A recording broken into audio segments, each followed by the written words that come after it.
All right, it's an absolutely beautiful late spring day. I'm here at Manitri Park on the river near my house. I got panfish on the brain. Been fishing in the marsh a whole lot, but kind of change of pace today and see if we can catch some panfish. Last trip here had great success, and you know, it's so much fun. Just kind of good for the soul. So come along with me. Let's see what we can find today.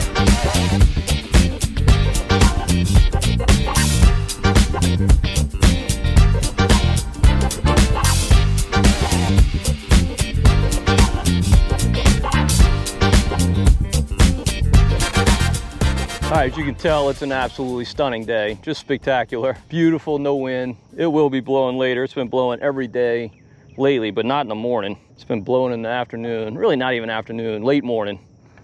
It'll do the same thing today for sure. But I'm starting with a bait that really delivered for me last time I was out here. A chatterbait, a little tiny chatterbait. Last time was the first time I ever fished this thing. I was stunned at how productive it was. It doesn't catch a ton of fish relative to, say, like worms, but it catches much nicer fish. And to me, it's just a lot more fun than fishing worms. Some really big bluegill hit this thing. I think I caught some goggleye on it as well. Maybe a red ear or two. Of course, if you want to really catch the red ears, you're going to want to throw those worms. Now, spring and summer, when bluegill bed, they get up in big groups, make beds, and produce offspring. This is the easiest time of year to catch them.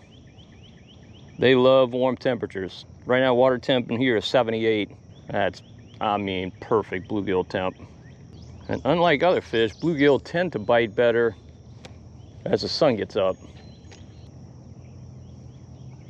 Oh, that was a good hit. I missed him. That was a good hit. All right, there we go. First hit of the day. He hit me close to the boat. Must have followed it. Oh, another hit. That wasn't as good of a hit. That is kind of a pitfall of this thing. It's such a big bait for a bluegill. You know, bluegills have really tiny mouths, so you do lose some fish. You get some hard bites that you can't connect on. A lot of dollar lilies on this river, as you can see. I really like the situations where they kind of part right there at a cypress tree. Usually you get some fish there.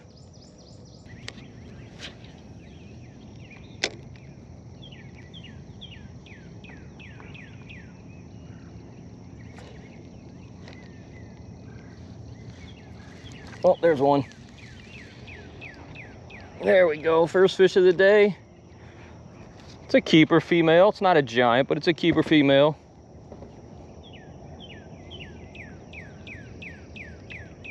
All right, we've gone a few days without any rain in South Louisiana, so this water is really clear. I'm fishing 4-pound mono, really light line.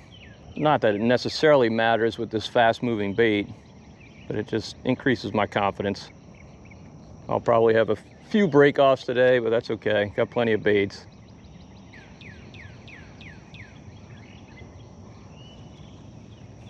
Oh, good hit. Oh, there he came back and got it. Oh, it's a bass. Look at that. Not a giant bass. A bit bigger than the brim we just caught. He bumped it, missed it, came back and hit it again.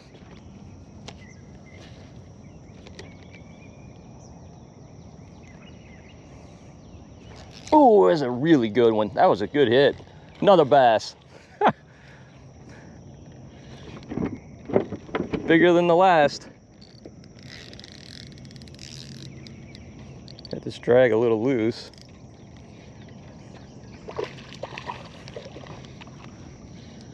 What's up, big boy? All right. Bigger than the previous bass. We're coming for panfish. We're catching bass. Who, dude? You were never gonna get off.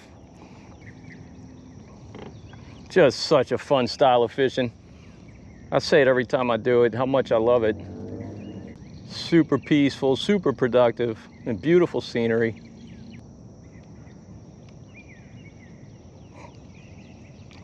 Oh, one chased me all the way in. I bet it was a bass.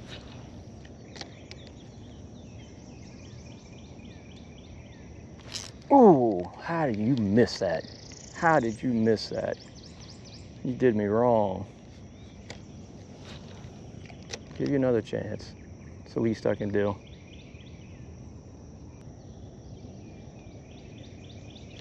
Oh, there he is. Another bass. Oh, that's a Kentucky bass. Spotted bass.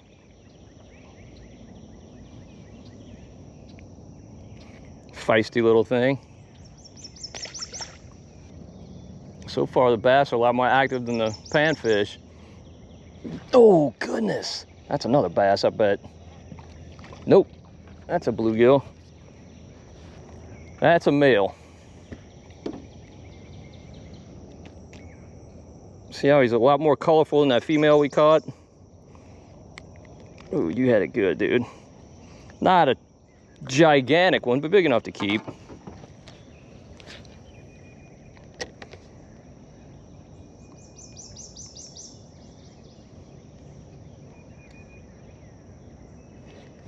There he is.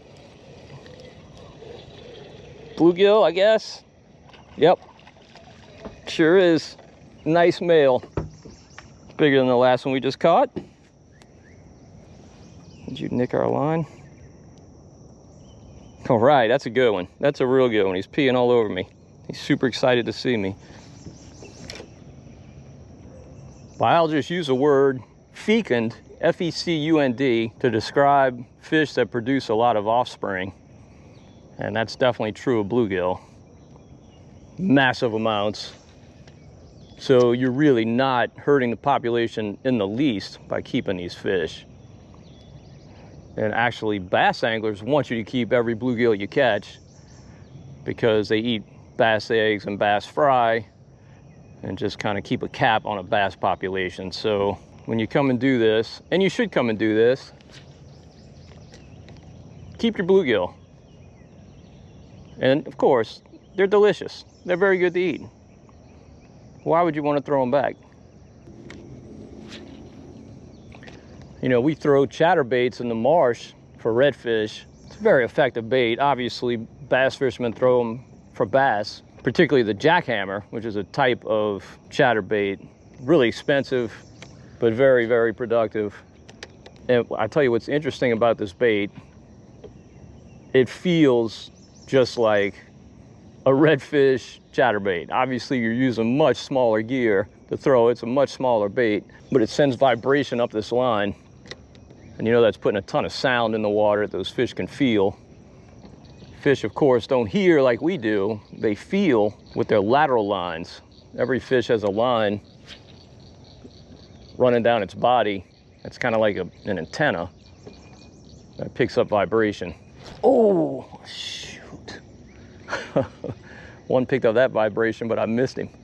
I yanked my skirt down. Oh, you got my tail too. Well, we'll throw it for a little while longer. If it doesn't produce, we got other tails. See, that was almost certainly a small fish, just couldn't get his mouth around the hook. And this bait comes in 1/16 and 1/8 ounce sizes. This is the 1/16.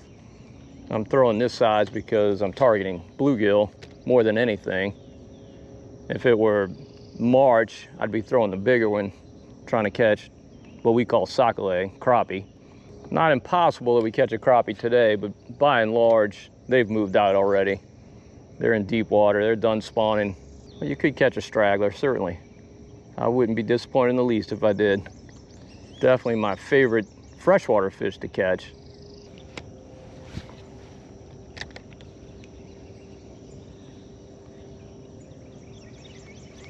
Oh, there we go. Might be another bass. Sure is. Bass love the chatterbait, not surprisingly. All right, we put our tail through hell. Time to change it out. Keep sliding down. All right, each pack of these baits comes with a fork tail and a curly tail. This is the curly tail. Now, I've got more confidence in that fork tail for bluegill, but I'm gonna try this just for a little while, see what happens. I suspect it won't take very long for a bluegill to bite this tail off. Then I'll be changing it out again. But let's see what happens.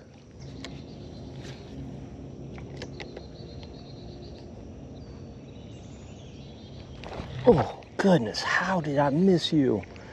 Did that take my tail? Nope, he left it. Now, accurate casting ability is really critical for this style of fishing. You got to make daring casts that aren't reckless. If you make reckless casts, you're going to be spending a lot of time picking this out of tree limbs. But if you don't make daring casts, you're not going to catch as many fish. So me saying that, I'm sure I'll soon be picking one out of a tree limb. Now, prime time for doing this, at least in South Louisiana, is late April through about the end of June. You can still catch these fish in July and August, but the bluegill get kind of wedgy. Just like big in the head area and just really, really skinny in the tail area. A full summer of spawning takes its toll. They don't eat enough, and they just get skinny. This time of year, though, they're nice and fat and robust. Found an underwater snag. Remember I told you it's been blowing every day in the late morning? It's 8:14 and it is now blowing. Glad I'm not in the marsh today. It's been the pattern every day. Dawn is nice and calm, and then it just blows hard, beginning typically around 9 a.m.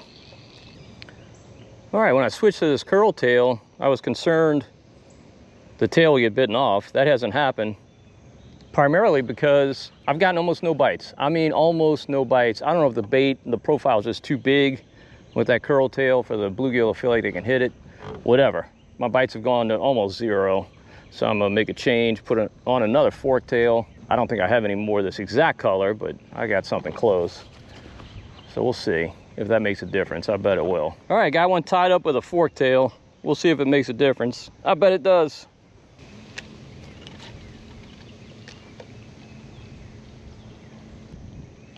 Yep, hit already. First cast, hit already.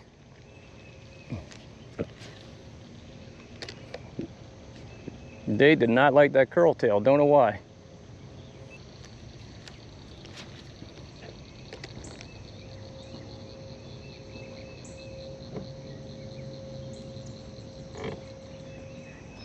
Ooh, there we go.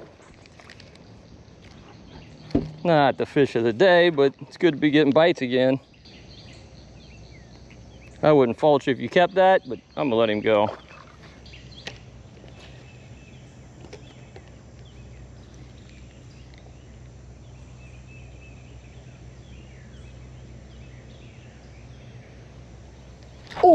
Oh, I missed him. Boy, I saw that fish too. It was a bass. He drilled it. Saw him dart out and hit it. It was a nice bass.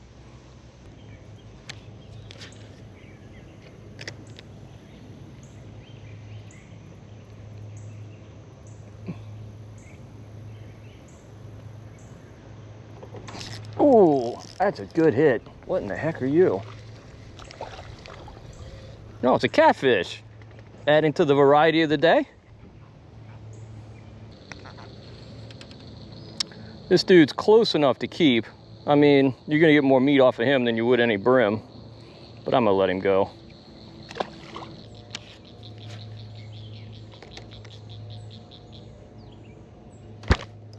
Oh, goodness. That was a good tag. We'll see what it is. I'm not sure yet. Oh, it's a big bluegill. Oh, it's a redear. Look at that. That's what we're hoping to catch. All right. These are called chinkapin by a lot of people locally. Much easier to catch on worms. But they like the chatterbait too. Yeah, so this fork tail has been the key. Leave the curl tail in the package, at least this time of year. I'm sure it'll be different in the spring when the crappie are up shallow.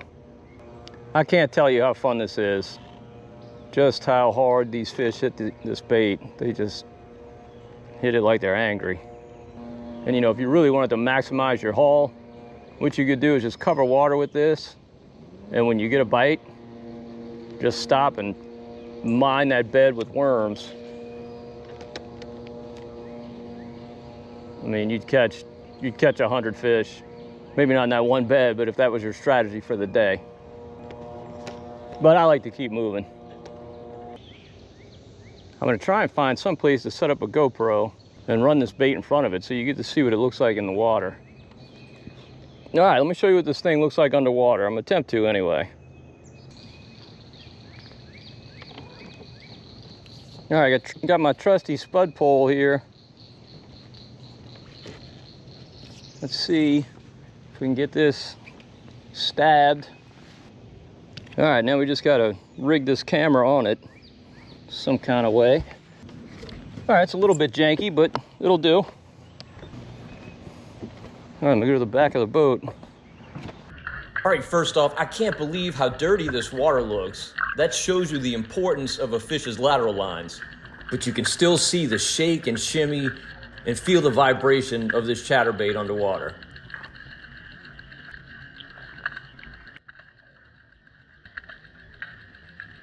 All right, so always cool getting a look at baits underwater, and you can definitely see why that thing is so productive. Really impressed with that bait. I've only fished it, I think, twice now, but man, I'll definitely be fishing a whole lot next spring and summer, and really for the remainder of this summer. All right, well, hopefully you enjoyed the video and got something out of it. If you did, please give it a thumbs up. Also, subscribe to the Marshman Masson channel on YouTube. And until next time, if we don't see you in the marsh or the swamp, we'll see you right here on Marshman Masson.